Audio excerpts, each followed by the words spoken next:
Assalamu alaikum warahmatullahi ta'ala wa barakatuh. My name is Ali Sabri from the Department of Psychiatry. Our lecture today is about learning and motivation. It's a very important lecture and important topic. Okay, you have an idea about learning, right? And motivation. Why you are here? It's for learning, right? And we should be motivated enough to perform or to keep learning, right? So, learning pervades our lives. It's not only responsible for mastering a new skill or obtaining a degree, but it's also involved in human development in order like thinking, emotions, social interaction, and also personality development. We learn what to fear, what to love, how to be polite, how to be intimate with others, and so on. So it interferes with everything in our lives. Learning is defined as a change in behavior resulting from repeating practice. Both the environment and behavior interact to produce the learned change. In order to assess learning, an aspect of performance is measured. It means that, for example, assess learning, you have accuracy of motor skill, ability to recognize or keyboard, and so on. Depends on the test. So you have to assess learning. You have to measure also the performance because it's related. So learning and performance are related, but should not be confused.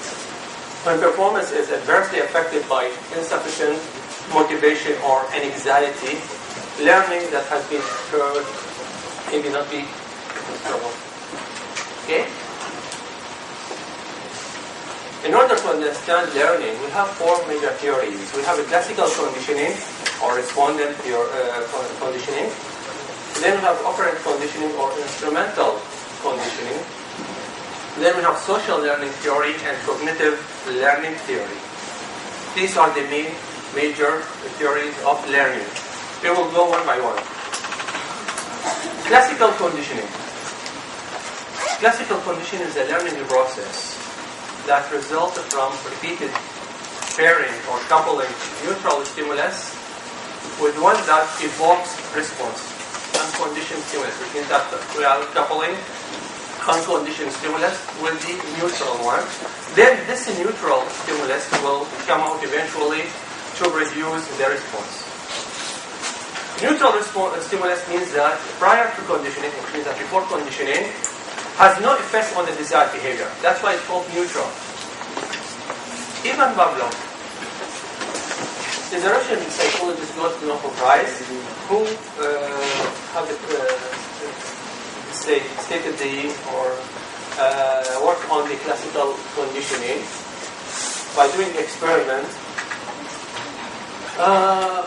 Pavlov noted that dogs draw in anticipation of food.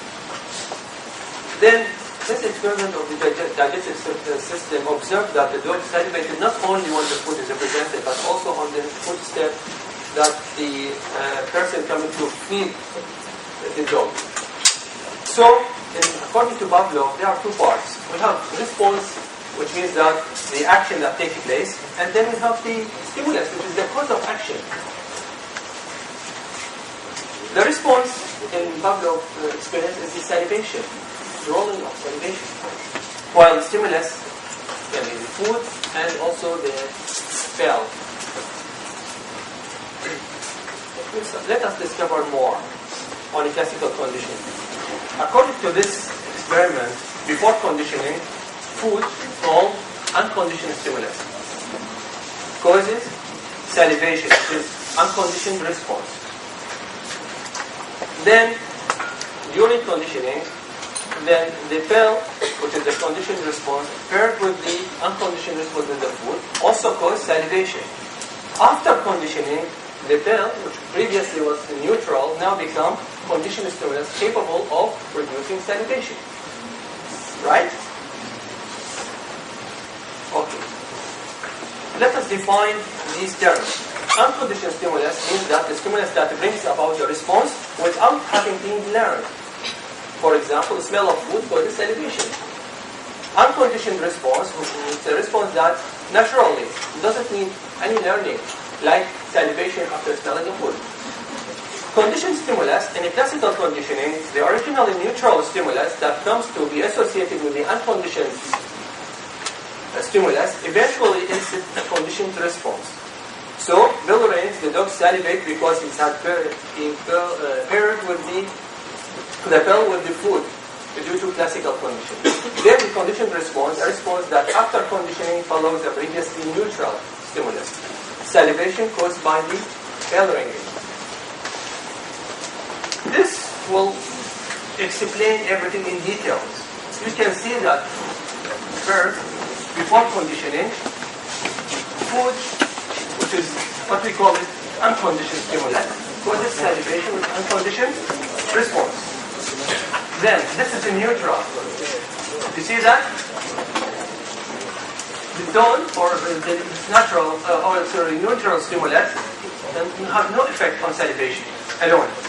Then, during conditioning, when we vary the unconditioned stimulus, which is the food, with the neutral, which is the tuning fork, you can see that there is salivation. Then, after conditioning, this tuning fork alone can produce salivation. So this is what we call it a classical conditioning.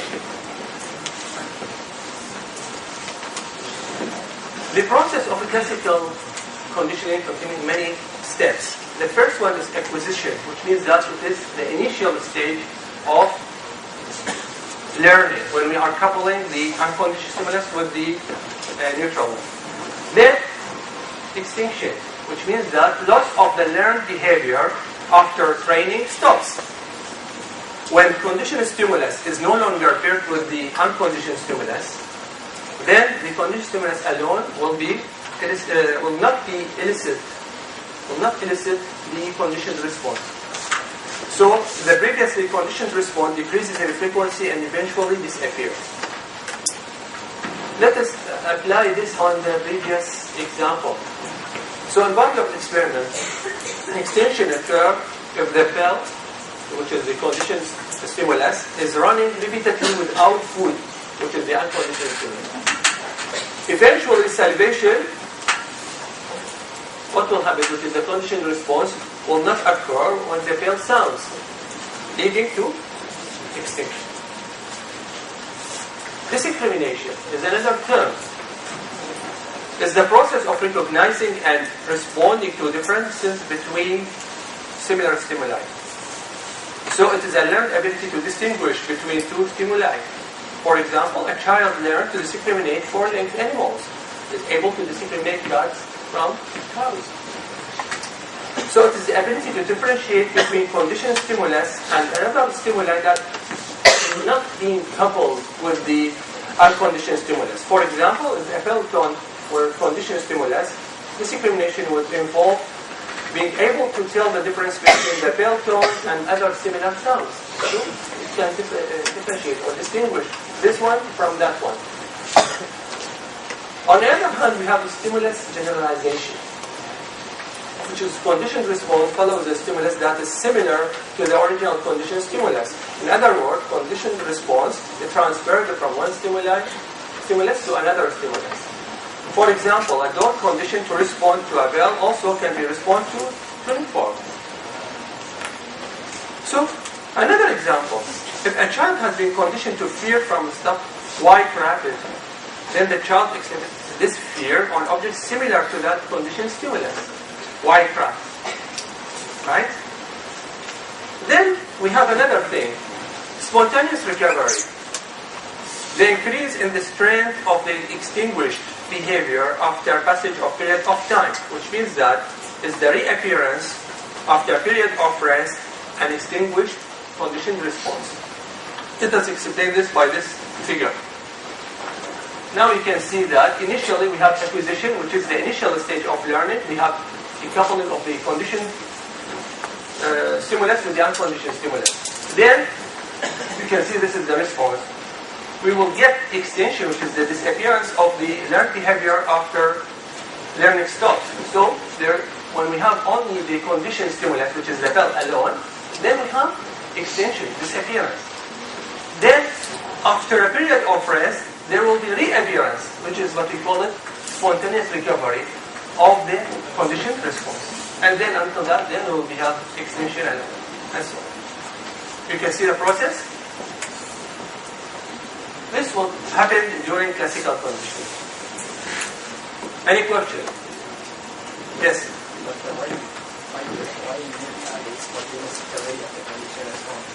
Okay, because, after extinction, which means that there is no response, right? Disappearance of the conditioned response here. But actually, it's not totally broken. After rest, then it can be happened again.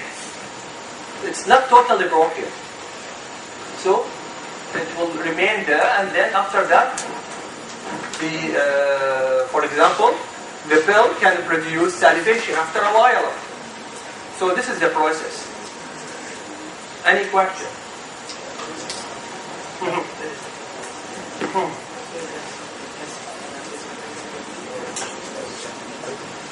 You can see that whenever it's not coupled with this, let's say, just imagine this experiment.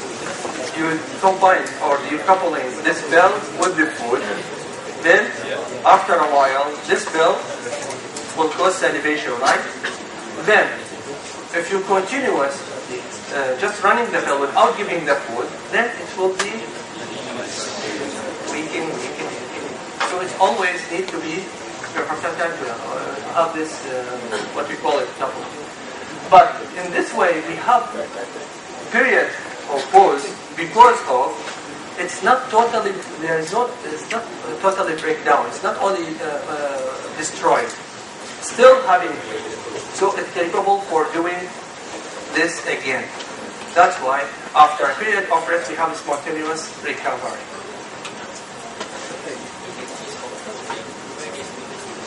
I will explain to you that. Any further questions?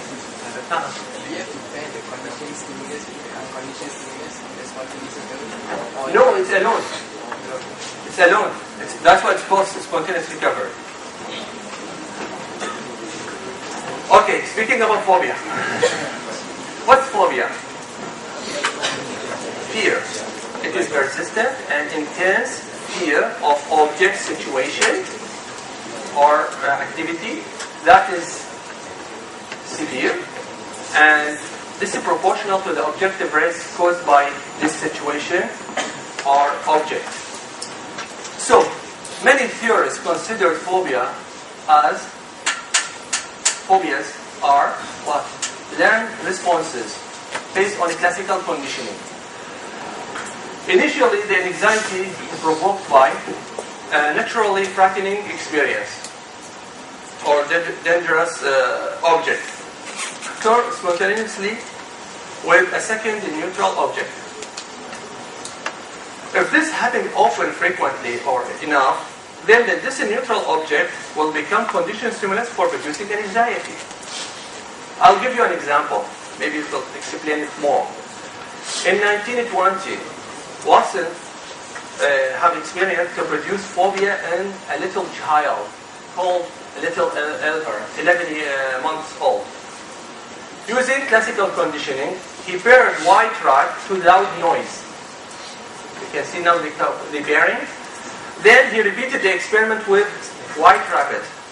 Then this little Elver gradually developed fear of all furry objects. I will explain it more. Okay, during this experiment, which is called John Watson experiment, depending on the classical conditioning, you can see that before conditioning, white rat doesn't cause fear, right? During conditioning, when he coupled or paired this white rat with loud noise, it causes fear. Then, after conditioning, white rat started to produce fear. So this is the classical conditioning. Applying the same principle. So Watson obtained the same result using a white rabbit and eventually managed to generalize the response to any furry object. So this is one of the causes, because the etiology of phobia, it can be genetic, it can be multifactorial. But one of the causes, it can be this, can explain by this. Obsessions. What's obsession? I think you are familiar with that word, right? So anyone can give me just, it's not full definition, just a close, simple, what's obsession? See that obsession. Obsession is recurrent and persistent thoughts, images, impulses. That's intrusive and distressing. Originating from the patient's mind, in the mind. Patient recognizes his own thoughts, and he tried to resist it. Right? He knows that this is aimless, but it's intrusive. That's why it's called obsessions. So, obsessions can be also explained. Again, it's one of the causes of by classical conditioning. So, obsessions are conditioned stimuli to an anxiety. A neutral stimulus become associated with fear or an anxiety through classical conditioning by being coupled with event that an anxiety producing.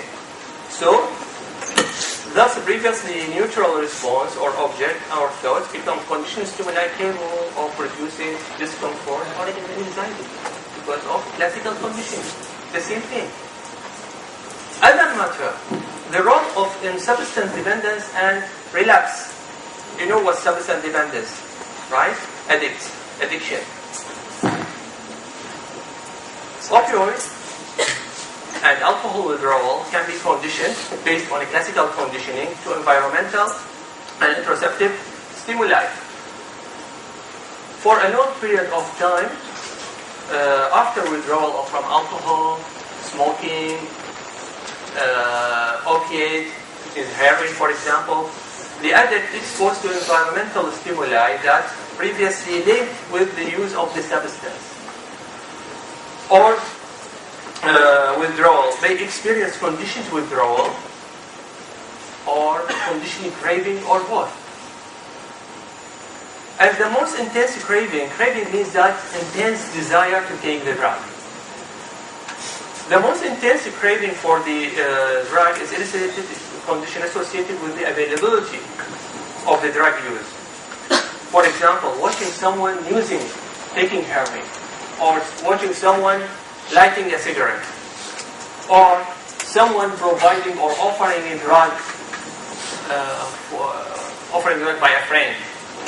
Question mark on a friend, not a friend. Okay, so it can be like this. So when the patient, when the person or the addict exposed to the stimuli that previously linked with the substance use, this can produce or withdrawal can produce conditioned withdrawal or conditioned craving or both that substance. So this is also explained by classical conditioning. Okay, another implication of classical conditioning in psychiatry. Learned helplessness, model of depression. All of you know depression, feeling sad, loss of interest, blah blah blah. Okay, right? All these features of depression. One of the causes or neurological factors is explained by this theory, learned helplessness. What do you mean by learned helplessness? By experimental, the laboratory animal can be classically conditioned to accept painful stimuli when restrained. Such restraint eventually teaches the animal to accept these painful stimuli and has considered that there is no way to escape or to avoid this adverse stimuli. So learned helplessness is the term used when the organism learns that there is no behavioral pattern that can influence the environment. This can be applicable in explanation of human depression, because during depression the patient will feel that he is helpless, without any option, and cannot control the event. So this one, what we call it, learned helplessness.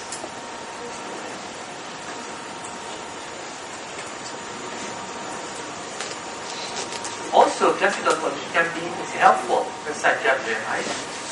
We discussed about the indication that it causes some obsession, phobia, and the role in substances, and depression. But also, it can be helpful. Classical conditioning in behavioral therapy. You know, behavioral therapy is a very important type of psychotherapy in psychiatry. So, classical conditioning is based on the basic idea that behavior is shaped by being coupled or uncoupled from an anxiety-provoking stimuli. What type of behavioral therapy we can apply? We have aversion therapy. Aversion therapy or aversive therapy is a form of conditioning that involves repeated coupling of unpleasant or painful stimulus with the undesired behavior. Then, in order to reduce or eliminate that undesired behavior. For example, in the treatment of alcohol dependence, we give a substance called Entapuse or disulfiram. This substance, when the patient give the patient this substance and take alcohol, it will cause unpleasant effect, can cause vomiting. So, by this we reduce the undesired behavior by taking alcohol. Also, those with deviant sexual acts, paraphilias, they can apply this by giving some previously what we called painful stimuli. Then it will couple with that during this act. Then it will reduce the undesired behavior. Then we have systemic desensitization or systematic desensitization. What do we mean by this? It's one of the behavioral therapy of phobia. We just defined phobia, that intense fear of an object or situation, right? So in order to treat phobia, it's better treated by behavioral therapy and the form of two ways. Either we have loading or we have systematic desensitization. In systematic desensitization, the therapist and the patient come together and classify this, let's say, rank the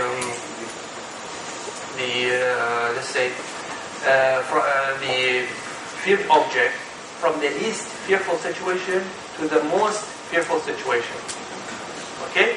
And take it graded. That's why it's systematic, grade by grade. Starting from the least fearful situation and coupled with with relaxation until anxiety subsides, and then repeated until it's no more causing any anxiety. Later on, we go for the second stage, and the same thing until it produces no anxiety. By doing this coupled with relaxation, and so on until there will be no anxiety or no phobia. So, in systematic desensitization attempts to eliminate unwanted conditioned response, such as an anxiety, by gradually exposing the patient to associated conditioned stimulus in a relaxing situation. On the other hand, we have loading. Loading attempts to eliminate the unwanted conditioned response through massive exposure of the associated conditioned response, as in extinction. Someone is fearing of height. Then we put him on the top of the building. And then until this loading. Direct exposure. But this is causing severe anxiety. That's why we prefer in treatment of phobia to use systematic desensitization. Okay? But we have to explain all this. Most of the psychiatrists or psychologists will use and prefer to use systematic desensitization more applicable. And the patient will cooperate with us because it's gradually, not direct or full exposure to the fear situation. Okay? And this systematic desensitization can be in vivo, let's say real, or it can be by imagination. Sometimes inapplicable, you cannot do it, right? Then, any question regarding classical conditioning? We should go for the operant conditioning. It's also called instrumental conditioning. It's a learned process that involves an increase or decrease in the likelihood of behavior as a result of consequences. It's described by a scientist called Skinner. And learning relies on association behavior that results in consequences. Defined as operant because the animal or organism will act actively on the environment that produces a reward, not passive like classical conditioning. Highlight the importance of reinforcement and punishment in learning. Thorndike described law of effect. Law of effect means that any behavior that has positive effect on the organism is most likely to be repeated. Shaping is another operant procedure that uses reinforcers to guide behavior closer to the desired behavior. So the desired behavior pattern is learned by successive reinforcement of approximation to that behavior. So it makes it closer to that's what we call it, shaping. For example, to teach a new schizophrenic patient to talk. So initially the therapist may be reward the patient for simply looking at the patient, at the therapist. Later on further he reward therapist reinforcers by doing simple vocalization. Then more when start to give simple talk or simple speech. Okay, this called Skinner box. This figure showing the experiment of operant conditioning. I think you are familiar with that. Okay, it can be any shape, right? This is one of the design of the Skinner box. Skinner's box, you can see that there is a chamber that you can put the animal, mostly the rat. Then the rat, when you put it inside, it will start initially some random movement until accidentally he press the lever here. Then rewarded by food. Then after a while he started repeatedly. Then he just learned that to just press this, get food until you feel full. And then he will be not interested, right? Also, we can apply this one to, because operant conditioning concerns are reward conditioning, primary or secondary, and also escape and avoidance. You see that there is an electrical grid here. So it can pass some electrical stimuli that causes pain to the rat. Then it started to have some movement until lights on. You see the lights? So when the lights turn on, there will be electrical stimuli. Then he will start some random movement until he managed to press the lever that he cut the circuit. Then he learned that he can either prior to the light, they have press the lever either before or prior to the electrical or during. So there will be avoidance and escape. Okay? Both are important components of the operant conditioning. So let us explain this. Primary reward conditioning. So we have 4 kinds or components of this. Primary reward conditioning, secondary, and escape and avoidance. Primary reward conditioning is the simplest kind of conditioning. The learned response is instrumental and it's obtaining biologically significant rewards, such as food. Primary reinforcer stimulus that affecting a biological process, like giving food, will increase the probability of the biological of the behavioral that follows. Escape conditioning, we just explained that the organism learns a response that is instrumental getting out of some situation that you wouldn't prefer to be. Avoidance, a form of operant learning in which the organism learns to avoid certain responses or situations. Like we explained here, the rat on the grid may avoid shock if he quickly pushes the lever when light signals.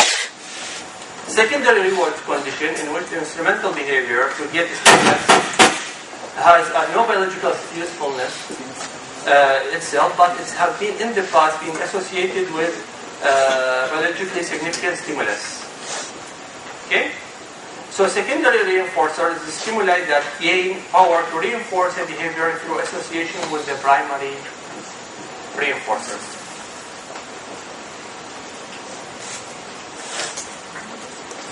So what's reinforcement? Reinforcement is a process by which a stimulus increases the probability that a preceding behavior will be repeated. So reinforcers is the stimulus that increases the frequency of the responses it follows. We have positive reinforcement and we have negative reinforcement. Positive reinforcement, adding of effective stimulus to increase certain behavior or response.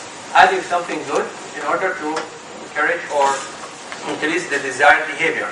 Example, Social Disease Award for writing a good story. This will encourage us to write more stories.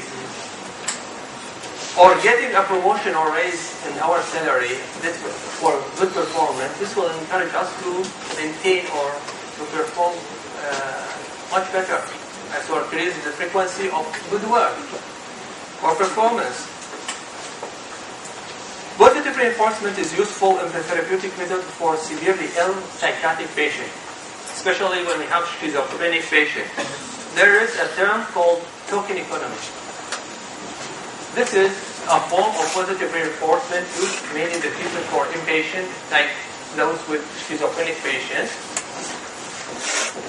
in which those patients will be rewarded whenever they do the desired behavior. For example, dressing well, attending group therapy.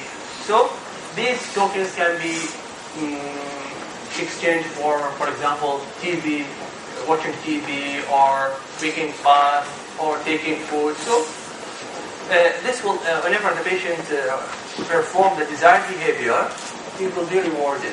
This is what we call it token economy. Again, many substances appear to be positive reinforcers, including opiate, heroin for example, cocaine, nicotine, and barbiturates. Drugs can influence the behavior by terminating some aversive feelings like depressed and anxious or pain. So some drugs acting as positive reinforcers because they will increase the frequency that of behavior that leading to their use. Either because of it's causing, for example, euphoria, or because of an avoid or to eliminate withdrawal symptoms. So they will take this drug, feel good, avoid anxiety, reduce anxiety, or because they already they know that after stopping taking the drug, there will be withdrawal symptoms. So in order to avoid these withdrawal symptoms, they will take more. So these drugs will act as positive reinforcer to take more drugs. So each use of the drug evokes rapid positive reinforcement, either a result of rush in order to get euphoric. Euphoria means happy. Or elevation of disturbed affect, feeling sad. Or elevation of withdrawal symptoms, or sometimes combination of these.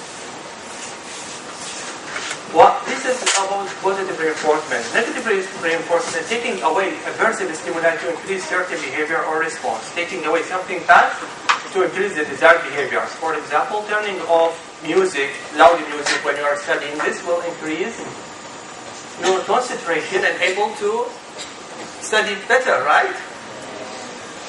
On the other, so it is the process that in which the response can lead to the removal or avoidance of an aversive stimuli is increased. So on Monday morning when we leave the house early in order to avoid getting stuck in traffic jam, then you decide to, then you have to getting early in order to avoid that. Or you decide to clean up your room because of, for example, in order to avoid argument with your roommate or family members, okay? So it is not punishment. This is the most important. It's not punishment.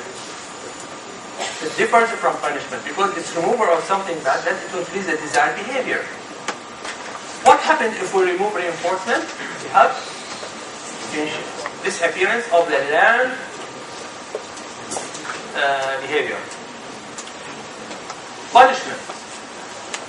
You know that the two elements, reinforcement and punishment. Punishment is an aversive stimulus, like for example, slap, that is presented specifically to weaken or suppress undesired behavior or undesired response. It reduces the probability that the response will happen again. We have, again, positive and negative punishment. Is it effective? It may be effective, it's strong, immediate, constant, and cannot be killing.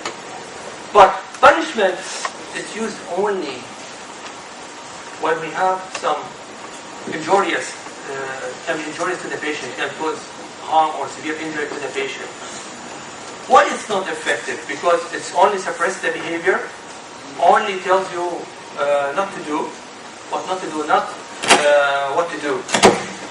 May cause anger, fear, and demonstrate aggression during treatment. So it's not effective, very effective. Only used when we have that we expect that there is severe or injury, maybe will happen, or severe harm. Positive punishment, applying something bad to reduce undesired behavior. For example, the negative behavior of an employee decreases as a result of being criticized by the supervisor or by the boss. Or getting pay cuts because of malfunctioning, right? This will reduce the malfunctioning, right? You will act much better after that. Negative punishment, taking away something good, reduce the undesired behavior. For example, removing of TV or video games, for example, will decrease because getting bad marks. This will reduce the frequency of getting bad marks. We have a schedule for the reinforcements. We have continuous reinforcement, which means that every behavior reinforced every time it occurs. It can lead to fastening in the rapid acquisition, but it cannot maintain maintenance of the behavior. It cannot maintain the behavior. While partial reinforcement, behavior that reinforces some, but not all the time, which means that it's effective because it's for maintaining the behavior, because there is resistance to extinction. Then we have fixed ratio schedule. Reinforcement is given only after a certain number of responses. For example, the workers will be paid after 5 items, each 5 items they made. While we have variable ratio schedule, for example, they are paid in, so there is no fixed number of responses. So it can be maintained the desired behavior because the time remains relatively stable. Fixed interval schedule provides reinforcement for a response only in a fixed time period. So making overall the rate of response relatively low. For example, it occurs at regular interval every 10 minutes, for example, there will be reinforcement. While variable interval schedule, time between reinforcement around differs and varies. For example, every 3, after 3 or 6, sometimes 8 hours. This, the response doesn't change between reinforcement, but it's more stable. Okay, so it's the partial reinforcement is much capable of maintenance of the behavior than the continuous reinforcement. And the variable ratio can also maintain better than the fixed ratio, and variable interval you can see that better than fixed interval. This summary, we have reinforcement, positive, giving chocolate bar. Negative, excuse me from doors. Punishment, give electric shock. No TV, negative punishment. The third one is social learning theory. It relies on role modeling, identification, and human interaction. Learning taking place from observation and sensorial experiences. So it includes this role modeling process includes learners want to be like model. Learner believes that he or she like the model. Learner experiences the emotions same like the model, and then learner acts like the model. So it is possible to eliminate negative behavior pattern by having a person learn alternative technique from other role models. For example, fearful children become less fearful if they watch other children acting or with no fear in the same situation. It's also applicable in psychiatry. For example, modeling can have useful in weight reduction due to obesity or in smoking cessation.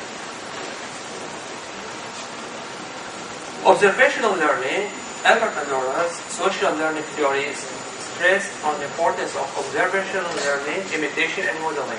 He proposed that observational learning has 4 stages.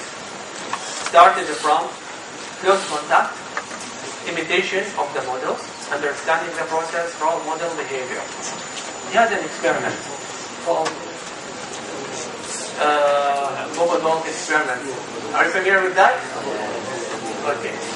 So he demonstrated that children will learn and imitate the behaviors that they observe in other people. So the children in this experiment observe an adult acting aggressively against this Bobo dog. Then later on, those children have been allowed to play in a room with this Bobo dog. Then it shows that they began to imitate the behavior that they observed previously, so they act aggressively against that.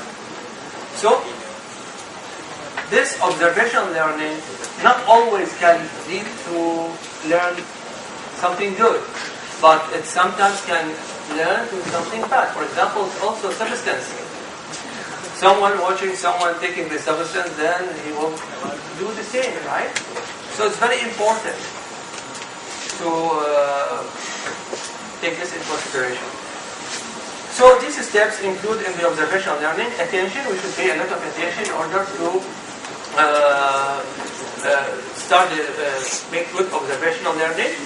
Any distraction can affect negatively the process. Then retention, the ability to store information, which is important in the part of the learning process. Then we have reproduction. Since you have attention, you have a lot of information, it is time now to act and perform what you learn. Then motivation, you should be motivated enough to perform.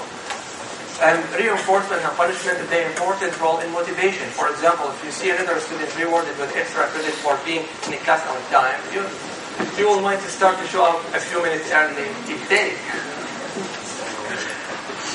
The last theory in learning is cognitive learning theory. Cognition is defined as a process by being able to obtaining, organizing, and using knowledge, intellectual knowledge. This cognitive perspective composed of many mental processes like perception, memory, thinking, problem solving, and how these mental acts interact with the behavior. So an approach towards cognition is information processing. A sequence of mental operations involve input, storage, and output of information. Cognition involves pulling up and processing relevant information from stored memory. So cognitive learning theory focuses on the role of the understanding. Cognition implies understanding connection between the cause and effect, between action and the consequences of the action. Cognitive strategies, they are mental plans that the persons use to understand themselves and their environment. The cognitive strategies of patients with depression always focusing on what is bad or wrong rather than what is right. A form of cognitive therapy described by Beck. They will advise the patient to recognize these negative cognitions or negative thoughts and able to later on to challenge these and replace it with a more positive one by giving homework frame. And then the most important that they will stay able to recognize and alert themselves towards these negative cognitions. That include what we call it Beck's cognitive triad of depression. Person's negative view of the self thinks bad because I'm bad, right? So they have negative view of the self, negative interpretation of the experience, and negative expectation of the future. There is no hope, there is no change. So they have these negative cognitions. He believes that these can lead to, because having these negative cognitions will interfere and develop depression. So treatment will start from this. The patient should recognize all these and then acting on, this is what we call it negative cognition or automatic flows. Then should be changed cognitively by cognitive therapy. Then we have cognitive personality theory. And cognitive personality theory explains individual differences in behavior, respect the differences in the way people think and process information. For example, imagine that a college student makes a little effort to achieve good grades in college or on one course. One possible cognitive explanation for this low achievement is because of low self-efficacy. The person may believe that he or she doesn't have the ability to achieve good grades. That's why the person makes no effort. So it's very important. Cognitive dissonance. What does it mean? It means that there will be disharmony between the person's belief, knowledge, and behavior. So when we have this conflict between the behavior and beliefs, this will make some discomfort feeling, or what we call it cognitive dissonance, that the individual subconsciously trying to eliminate this by modifying their beliefs. For example, if someone believes that believes on non-violence and then act aggressively. So this theory says that the man will either modify his beliefs concerning the aggressive behavior or non-violence to justify his aggressive behavior, or will believe that his action to be something other than violence. He may convince himself that he was acting out instinct or self-protection rather than to produce or to affect someone. So, you eliminate this dissonance by modifying the belief. Another example, smoking. An example of cognitive dissonance. It's well known that smoking will shorten the life. And cigarette can cause lung cancer. So the desire to live a long life is dissonant with the activity by performing something like shortening the life. It is smoking. Right? So cognitive dissonance means that there is disharmony between the patient's belief, knowledge, and the behavior. And this one has been described by Singer. Any question? The second part is the motivation. Motivation means that it's a condition that energizes behavior and gives it direction. It is the force that initiates, guides, and maintains goal-oriented behavior. So motivational state arises from two sources, either internal derived or external incentive factors. Motivation causes us to take action, to take food in order to, when we are feeling hungry, or to enroll in college to get a degree, become doctors. So the forces lie beneath the motivation can be biological, social, emotional, and cognitive in nature. We have many theories. The first one is the theory of motivation. According to this theory, people are motivated to behave in certain ways because they are programmed to do so. For example, animals will migrate, seasonal migration. These animals don't learn that, but instead they have inborn pattern of behavior. William James created a list of a human instinct that included such things as, for example, attachment, shame, play, fear, shyness, love. The main problem with this theory is not explaining the behavior, just describe it. Then we have incentive theory of motivation. This theory suggests that people are motivated to do things because of external reward. For example, you might be motivated to go to work every day because of getting salary. Behavioral learning concepts such as association and reinforcement play an important role in this theory of motivation. These incentives should become powerful when it has meaning to the patient. Let's say not all incentives are created equal to reward the patient. You find this motivating for you, others will find it not motivating. Because physiological, social, cognitive factors can play a role and decide what incentives that you find motivating for you. For example, you are more likely to be motivated by food when you feel hungry rather than when you feel full, right? Drive theory of motivation. According to this theory, people are motivated to take certain action in order to reduce internal tension that is caused by unmet needs. For example, you might be motivated to take a glass of water if you feel thirsty. This theory is useful for explaining behavior that is strong biological components, such as hunger, thirst. But the problem with this derived theory is these behaviors are not always motivated purely by physiological needs. For example, people can eat even they are feeling not hungry.